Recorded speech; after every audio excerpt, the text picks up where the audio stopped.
Hello again guys and welcome to another Resident Evil 3 Resistance video playing Anette Birkin, the mastermind, one more time. And today I'm going to show you a build in which I'm using mostly dogs. This is the research facility, and once again I want you to pay attention to the shortcuts part of the gameplay, in which I'm not moving the camera through the map, but I'm moving it through the shortcuts with the left and right R1 buttons. I'm only playing Japanese games on PS4, so this is the PS4 version, please keep that in mind. And like you see here, I have a preset, of course, and I'm moving around the map with the shortcuts in order to just spread out some zombies. I'm moving the first defense line here, not exactly super close to the beginning stage of the level for the survivors. And I'm trying to create some havoc and shred some time from them before they move to the next location. I'm trying to determine where they are going to go. Now I want to just shoot Jill from afar. Unfortunately the clown, and already we have one player down. The clown reacted a little bit late there. Here I'm going to try and scream again. The scream actually doesn't hit through walls in some cases, but through some like lower obstacle like a cardboard or something, you can still stun them. And that's like advisable thing to do. I prefer always to have a clown in my monsters inventory because the stun is very effective, especially when they're moving in groups and you have Samuel in there who can just dash and start punching your zombies. It's good to have a clown that can stun them like I did here, but I was too far away to do anything else. I'm also using the zombie bite animation in order to move a little bit closer to the opponent, and generally have some maneuvering abilities with the zombies that are not just like moving around with regular movement, and this can prove useful in some cases. So here we have a dealer, but I got stunned, so I'm not gonna use anything. I'm using the air cannon special move here because like I said in my previous video, it's 1 point cheaper compared to the immobilizing rounds. So that's cool. And here I thought that Valerie was down because she fell down, but she was actually alive. I don't know if this happens when the survivors are on ledge or something like that, but I always thought that whenever the survivors fall on the ground during bite animation, regular bite animation, they are basically dead, so that was a miss on my part. And here we are on the second level of the research facility. Here the main point is to rotate and spam some zombies until you get the Berserker aura. Okay, I have of course Berserker aura, it's one of the best cards in the game for mastermind. And here I have also the duplicate card, in which I can spam 6 dogs at the same time whenever the last card that is used is also 3 dogs. So yeah, that's super cool. And the dogs, guys, when they are running around, and most importantly when they are moving fastly behind the survivors, it's a very favorable situation for you because they have to deal with opponents on both sides. And here of course I'm moving my card key zombie next to the super spammy area that I created earlier.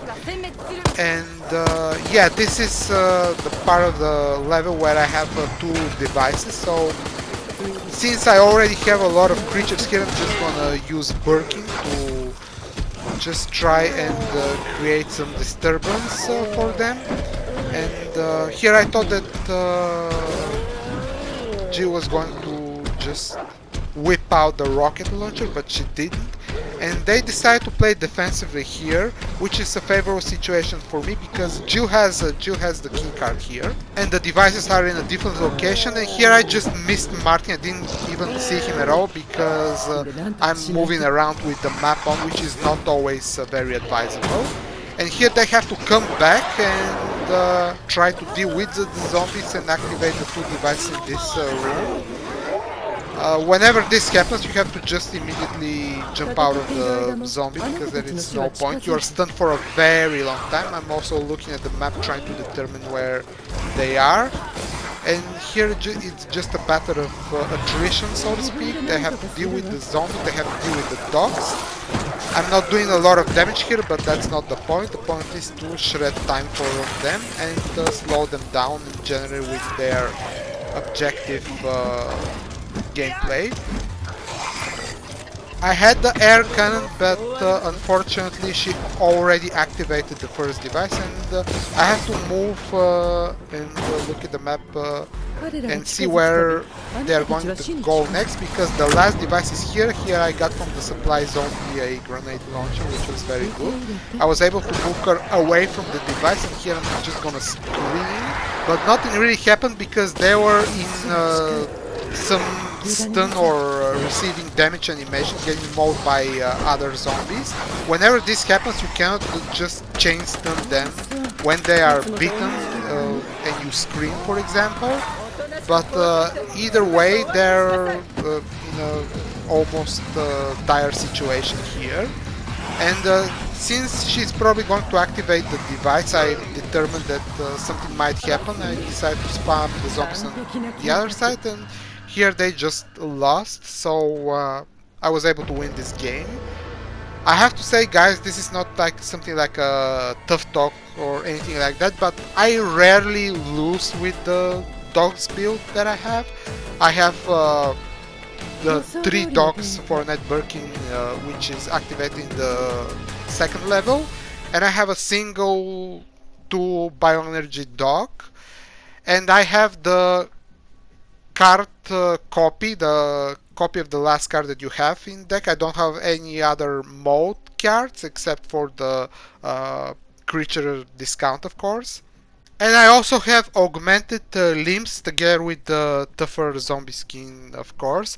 I don't know if the augmented limbs are making that much of a big difference, to be honest, so far, but when you have lickers and we have so many dogs, like I said earlier, you can have 3 dogs and then use the duplicate card to add another 3 dogs, so you have 6 dogs in total. So in this scenario, I believe it's better for the dogs to be faster. You also, of course, have the enhancer, which is activated on level 3, which of course is one of the best cards in the game. It gives you Berserk, it gives you Energy Leech, and it gives you Regen, and it's super good. And when you shoot an injection like that into 6 dogs with the augmented limbs, I think that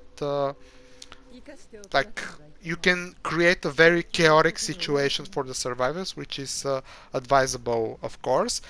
Now I have another game here on Casino, and this time I'm going to try and make some obstacles here in this spot. I'm not using the initial spot, and like I said earlier, here we have a situation in which there are already 2 dogs with a Berserk aura, and they are flying around. They're getting behind the survivors, which is like I said, always good, because the regular zombies have a tough time getting good maneuvering behind the survivors, because you don't really want to be in a situation in which all survivors are facing forward and you have all your creatures in front of them, when the 4 of them are facing forward and they're moving like a single almost like a SWAT survivors unit. So in order to avoid situations like that, it's good to have dogs, because like I said, they move independently. They can move behind the survivors, and subsequently they can just attack them from behind, which can break their formation. And here I already abandoned the first position that I had near with the straight door that I was in earlier. And the last two pieces on level 1 are here, so I'm just gonna try and attack them straight on. I already had a licker behind me, so that's good.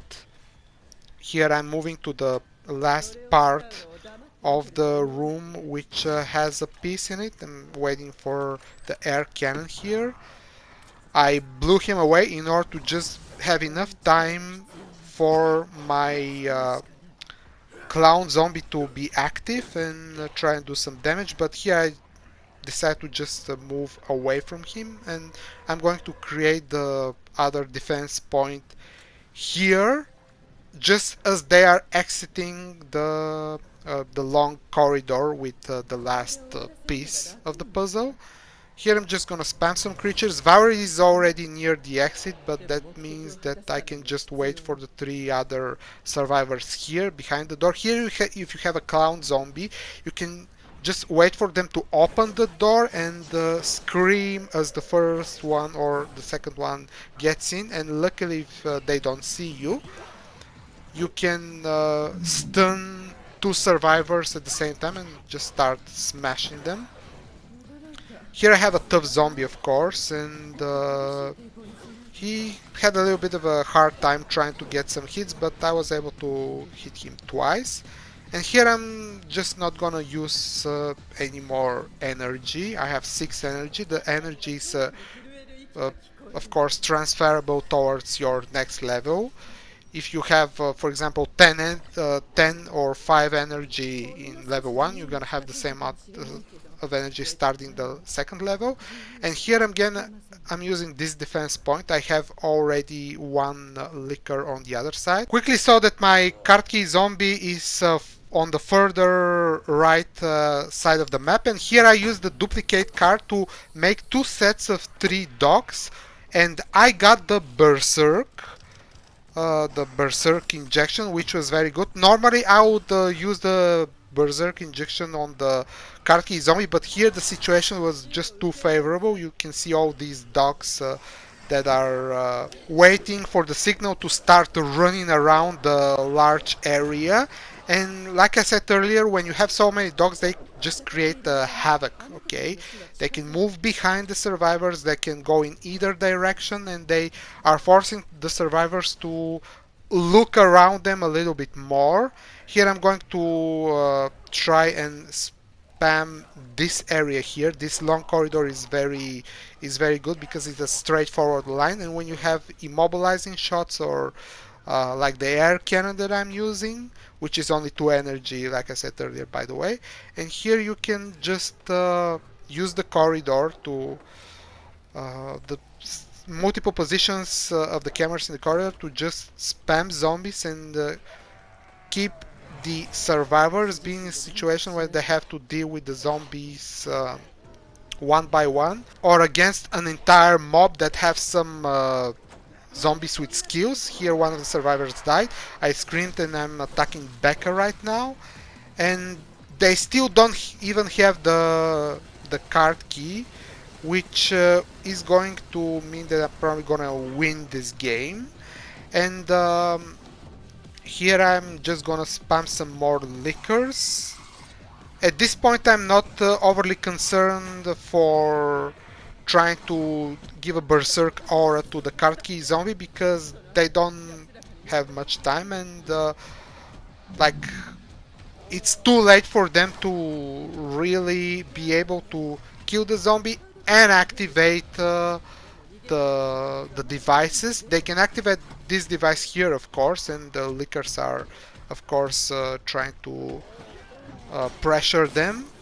But they have 2 other devices that they have to activate. I still have some creatures in the corridor, and the supply zombie is going to be alive here most likely because they have to deal with Birkin, with the liquor, and there are more surprises waiting for them on the outside.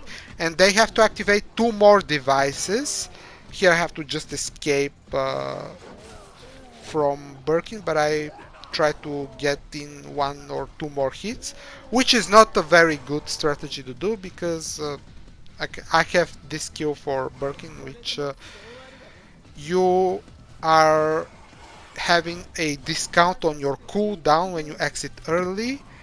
I was able to hit him before he activates the device, and I'm just gonna go into the last zombie and try and bite him as he leaves the device area, but I missed unfortunately, and they still have to deal with all these dogs and the liquor, of course.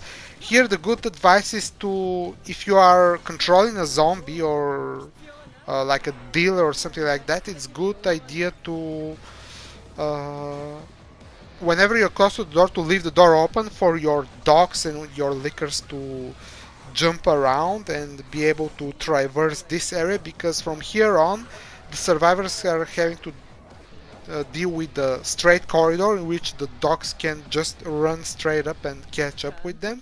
And when you have the augmented limbs together with the Berserk aura, it's not so difficult for them to do that. And here, yeah, I was able to win this game as well. So here is like a showcase in which the dogs can work quite well. Like I said earlier, I rarely lose with this build nowadays. I mean, I have to probably work a little bit on my presets as well when I'm only using non-controllable creatures by the dozens with these dogs. But I think overall the dogs are very maybe underestimated opponents and underestimated creatures. The survivors tend to just try and run past them or try to just hit them with a baseball bat or something like that, but when you have 3 or 4 of them running around in a larger area, it's very hard to deal with them individually.